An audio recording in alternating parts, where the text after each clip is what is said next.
Hey buddies, how are you all? Welcome to my YouTube channel. आज हम पढ़ेंगे class 12th biology का chapter 1 reproduction and organism and first of all welcome you all in class 12th. सो कुछ basic चीज़ें और कुछ short notes के साथ हम ये चैप्टर शुरू करने जा रहे हैं.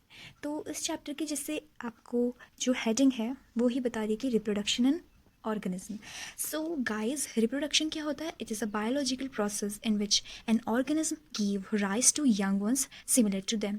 ठीक है, तो रिप्रोडक्शन एक बायोलॉजिकल प्रोसेस होती है जिसमें ऑर्गेनिज्म अपने जैसे ऑफस्प्रिंग को बर्थ देते हैं. ठीक है, तो रिप्रोडक्शन क्या होता है? It enables the continuity of species generation after generation. जैसा कि आप सबको पहले से ही ये पता होगा कि हमने पहले भी प्रीवियस क्लासेस में हम पढ़ चुके हैं कि रिप्रोडक्शन जो होता है 2 टाइप्स का होता है. One is asexual and another one is a sexual. Sexual reproduction में क्या होता है कि सेक्सुअल रिप्रोडक्शन में क्या 2 पेरेंट्स इन्वॉल्व होते हैं of opposite sex and here the fusion of male and female gamete take place. अब बात करें असेक्सुअल रिप्रोडक्शन की, तो उसमें क्या होता है कि सिंगल पेरेंट इन्वॉल्व होता है और उसमें gamete formation is not involved. ठीक है, I think it is clear for you. अब हम असेक्सुअल रिप्रोडक्शन को पढ़ते हैं. तो असेक्सुअल रिप्रोडक्शन जैसे मैंने आपको पहले ही क्लियर कर दिया है कि यहाँ पर जो होता है ऑफस्प्रिंग प्रोड्यूस होते हैं वो सिंगल पेरेंट्स से होते हैं. 2 पेरेंट्स आर नॉट इन्वॉल्व. इसमें एक वर्ड है क्लोन. ठीक है, क्लोन क्या होता है? जैसे कि आपने बहुत सारे फ्लावर्स देखे होंगे. ठीक है, तो वो बिल्कुल सेम दिखते हैं, सारे फ्लावर्स सेम ही तो दिखते हैं. जैसे रोज़ का प्लांट है और रोज़ का फ्लावर है. ठीक है, वो यहाँ पर भी वही है रोज़ का फ्लावर, और अगर आप थोड़ी दूसरी जगह जाओगे तो वहाँ पर भी रोज़ का प्लांट वही रहेगा.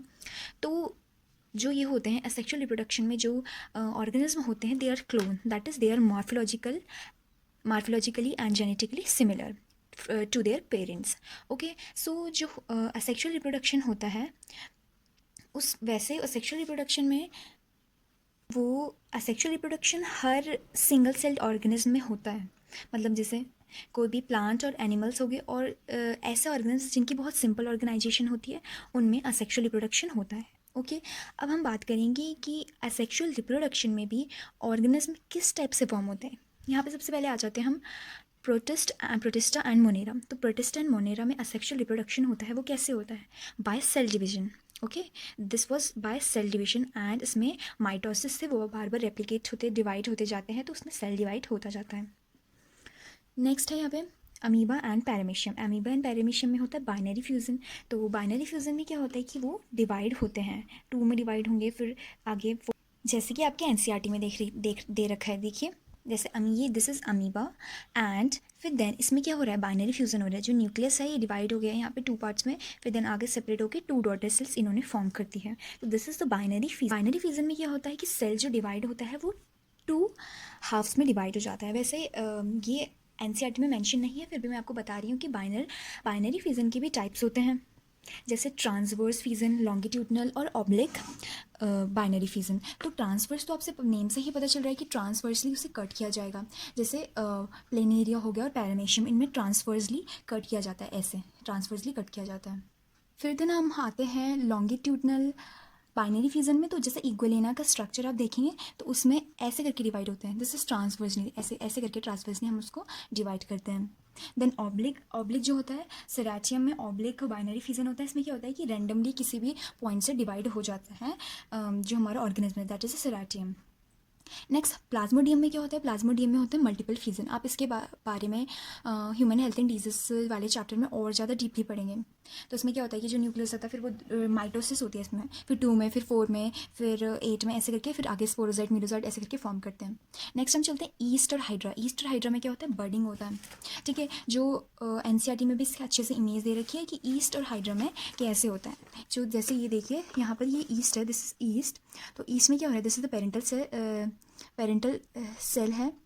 इसमें क्या हो रही है? बर्डिंग हो रही है. तो फिर ये पेरेंट बॉडी से एक न्यू बर्ड फॉर्मेशन स्टार्ट होगी. यहाँ पे देखिए, फिर ये बर्ड बाद में जब मैच्योर हो जाते हैं तो ये बाद में डिटैच हो जाते हैं पेरेंट बॉडी से.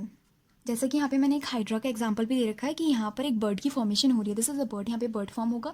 फिर देन बाद में जब ये पूरा मैच्योर हो जाएगा देन वो बॉडी से डिटैच होकर एक न्यू हाइड्रा की फॉर्मेशन करेगा. स्पाइरो वगैरह में क्या होता है? इसमें फ्रेगमेंटेशन होता है और इसमें जो न्यूक्लियस होता है ठीक है। न्यू ये इसके मैंने पार्ट्स यहाँ पर डिनोट करें कि न्यूक्लियस, सेप्टा, स्पाइरल, क्रोमोसोम्स। तो ये बाद में यहाँ बीच से ट्रांसवर्सली यहाँ से डिवाइड हो जाता है, दैट इज फ्रेगमेंट्स में हो जाता है। ठीक है, फ्रेगमेंट्स में, छोटे छोटे फ्रेगमेंट्स में बढ़ जाता है। देन यहाँ पे आपकी एनसीईआरटी बुक में भी एक इंपॉर्टेंट लाइन है, दैट इज द एंसेस्टेशन। एंसेस्टेशन क्या होता है कि जब हम अनफेवरेबल कंडीशन के अंदर जो अमीबा होता है वो क्या करता है, अपना स्यूडोपोडिया विड्रॉ कर देता है और एक 3 लेयर हार्ड कवरिंग अपने चारों ओर फॉर्म करता है, जिसको बोलते हैं सिस्ट। वो बहुत हार्ड कवरिंग होती है, वो तभी फॉर्म करता है जब हम उसे अनफेवरेबल कंडीशन प्रोवाइडेड होती है। नेक्स्ट एक और चीज़ है स्पोरिलेशन। स्पोरिलेशन क्या होता है कि जब हम अमीबा को फेवरेबल कंडीशन प्रोवाइड करते हैं तो फेवरेबल कंडीशन प्रोवाइड करने में अमीबा डिवाइड होना स्टार्ट हो जाता है, और इतना डिवाइड होता है वो मल्टीप्लाई होता रहता है। ठीक है, तो वो क्या करता है कि अपने बहुत सारी माइन्यूट अमीबास अपनी बहुत सारी कॉपीज़ फॉर्म कर लेता है। ठीक है, अमीबा अपनी बहुत सारी कॉपीज़ फॉर्म कर लेता है, और फिर जो उसकी जो हम ये अनफेवरेबल कंडीशन में 3 लेयर्ड हार्ड कवरिंग बनी थी, जो सिस्ट बना था, अपनी वो वाली सिस्ट वाली वॉल को बर्स्ट कर देता है, मतलब ब्रेक कर देता है, और जो उसमें से स्पोर्स होते हैं, फिर स्पोर्स बाहर आने लग जाते हैं सराउंडिंग में, तो जो वो अमीबा होते हैं वो ग्रो होना स्टार्ट हो जाते हैं। तभी इसको स्पोरिलेशन कि हमने क्या पढ़ा इसमें कि जब अमीबा को फेवरेबल कंडीशन मिलती है तो उसमें वो क्या करते हैं, अपनी वॉल को ब्रेक डाउन करके बहुत सारे माइन्यूट अमीबा फॉर्म करते हैं। अब देखो, जो सारे ऑर्गेनिज्म में इन्हीं से तो नहीं होती। सारे ऑर्गेनिज्म में जो असेक्सुअल रिप्रोडक्शन होता है वो सेल डिवीजन, बाइनरी फिजन से नहीं होते। ठीक है, उनके कुछ स्पेसिफिक पार्ट्स होते हैं जहाँ से वो ये असेक्सुअल रिप्रोडक्शन करते हैं। जैसे यहाँ पे दे रखा है, कुछ हमने स्ट्रक्चर्स बता रखे हैं सम फंगाई और एल्गी के, कि कौन से स्ट्रक्चर से वो अपने असेक्सुअल रिप्रोडक्शन करते हैं। तो जो हमारा एक ऑर्गेनिज्म है क्लैमिडोमोनास। ठीक है, क्लैमिडोमोनास में जो होता है वो जूस्पोर्स की वाले पार्ट से होती हैं सेक्सुअल रिप्रोडक्शन। कॉनिडिया किस में होता है, पेनिसिलियम में। बर्ड्स किस में आते हैं, हाइड्रा में, ये आपको पहले भी पता है। गैम्यूल्स किस में होते हैं, स्पॉन्जेस में। एनसीईआरटी में आप देख सकते हैं, इतने अच्छे से डायग्राम्स हैं यहाँ पर। So this is zoospore of Chlamydomonas. This is यहाँ पे Conidia. This is Conidia in Penicillium, and these are the birds arising from the Hydra, and these are the sponges. ये gemmules हैं, ठीक है, gemmules हैं sponges में। Next asexual reproduction के अंदर एक और चीज़ आती है जिसे बोलते हैं वेजिटेटिव प्रोपगेशन।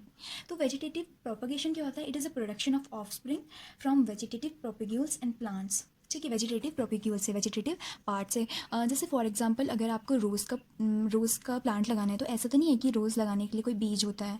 ठीक है, उसके लिए क्या होता है कि हम कली जो मतलब सॉरी उसकी कली यूज़ नहीं करते हैं। हम क्या करते हैं कि जो रोज़ की डंडी होती है, जो उसका डंडी होती है वो ही लगाते हैं, फिर बाद में वो नए प्लांट की फॉर्मेशन करते हैं। मतलब वेजिटेटिव प्रोपगेशन में क्या होता है कि हम सीड से न्यू प्लांट फॉर्म नहीं होते, बल्कि किसी प्लांट के एक पार्ट से न्यू प्लांट की फॉर्मेशन होती है। तो आप समझ चुके होंगे। और देखो यहाँ पे कुछ वेजिटेटिव प्रोपिक्यूल्स, मतलब जहाँ से वेजिटेटिव प्रोपगेशन है वो कुछ पार्ट दे रखे हैं, जैसे रनर, राइजोम्स हो गया। तो राइजोम्स किस में होते हैं, बनाना एंड जिंजर में राइजोम्स होते हैं। फिर then sucker, tuber, offset and bulb होता है अनियन में। और ऑफसेट होती हैं जो क्लाइंबर्स, क्रीपर्स वगैरह, उसमें ऑफसेट होती हैं। तो एक और चीज़ बता देती हूँ कि जैसे जो प्लांट्स होते हैं, जैसे फॉर एग्जांपल कोई भी प्लांट जिस पॉइंट से अराइज होता है उसे नोड्स बोलते हैं। नोड्स क्या होते हैं, नोड्स अगर वाटर के कॉन्टैक्ट में आ जाते हैं, ठीक है, क्या होता है अगर नोड्स जो हैं वाटर के कॉन्टैक्ट में आ जाते हैं या डैम सॉइल की कॉन्टैक्ट में, गीली मिट्टी के कॉन्टैक्ट में आ जाते हैं, तो वो रूट का फॉर्मेशन और न्यू रूट से फिर नया प्लांट को भी फॉर्मेशन करते हैं। फिर एक और चीज़ है कि एडवेंशियस बर्ड्स क्या होते हैं। एडवेंशियस बर्ड्स क्या होते हैं कि दे arise from the notches present at the margins of Bryophyllum leaves. Bryophyllum की अगर आपने लीव कभी देखी होगी तो उनमें क्या होता है कि उनमें नॉचेस अराइज होते हैं जहाँ से एडवेंशियस बर्ड्स अराइज होते हैं। You can see this diagram, यहाँ पर क्या हो रहा है देखिए, adventitious, these are the adventitious bird. और यहाँ से नए, देखो ये फ्लावर क्या, ये प्लांट क्या होता है, यहीं से जैसे पत्ता गिरता है, ये वाटर के अगर कांटेक्ट में आ गया तो ये नए प्लांट में अराइज होना शुरू हो जाता है, यहाँ से नया पेड़ बनना शुरू हो जाता है। ठीक है, और नेक्स्ट है सबसे इंपॉर्टेंट चीज़ इस चैप्टर की कि टेरर ऑफ बंगाल। अगर आपको कोई कॉम्पिटिटिव एग्जाम देते हैं या कोई भी बहुत सारे एग्जाम से पूछा जा सकता है कि what is terror of Bengal, theory exam में भी पूछ सकते हैं। तो टेरर ऑफ बंगाल कुछ नहीं है, it is an aquatic plant that is the water hyacinth, and ये बहुत इन्वेजिव वीड होता है, मतलब बहुत खतरनाक घातक वीड जिसे बोल सकते हैं। तो देखो नाम से टेरर ऑफ बंगाल, बंगाल का डर। वैसे ही इंडिया में इंट्रोड्यूस कराया गया था, बहुत पहले इंट्रोड्यूस करवाया गया था, क्योंकि क्या था, इसके ना सीड्स इसके फ्लावर्स जो थे वो बहुत ब्यूटीफुल थे और इसकी लीव्स भी बहुत ज़्यादा ब्यूटीफुल थी। इसमें क्या होता था कि इसमें वेजिटेटिव रिप्रोडक्शन होता है, इसलिए ये बहुत शॉर्ट टाइम में भी बहुत ज़्यादा ग्रो कर जाता है।